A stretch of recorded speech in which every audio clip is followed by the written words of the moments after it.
कृष्ण जी गेंदा खेला गेला माधोवन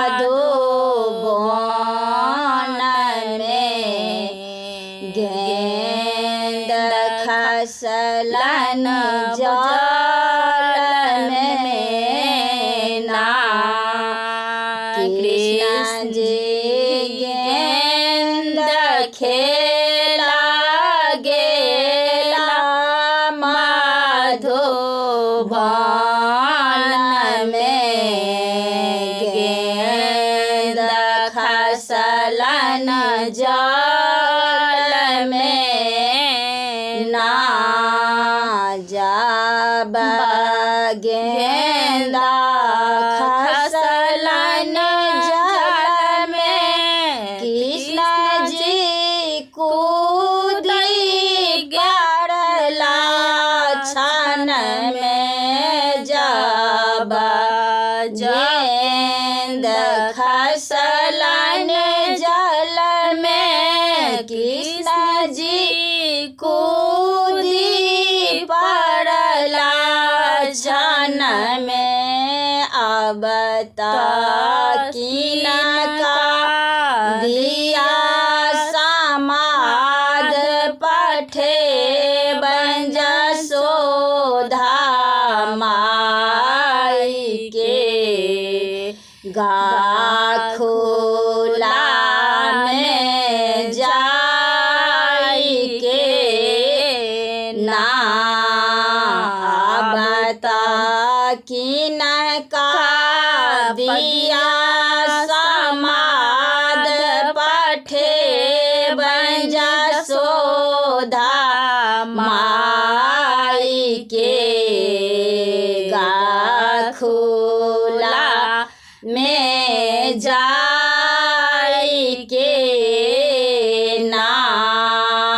जब जब सुनलन जसोधा माई मेरा लालन कहाँ जाई। जब जब सुनलन जसोधा माई मेरा लालन कहाँ जाई।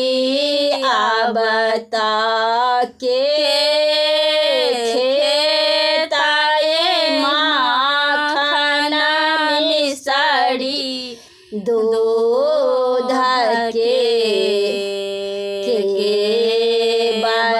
बजौताए बांसुरी ना।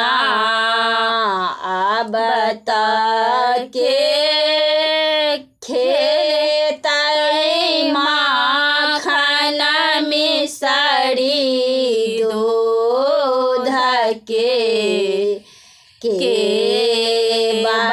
बजौताए बांसुरी ना। जब सुनलन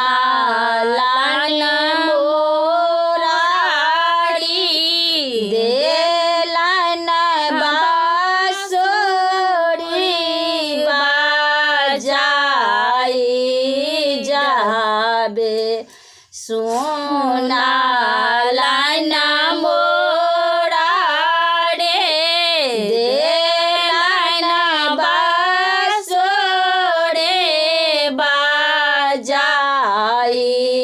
अब हमही खेबै माखन मिसरी दूध के हमही बजेबै बांसुरी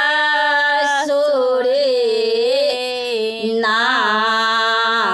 अब हमही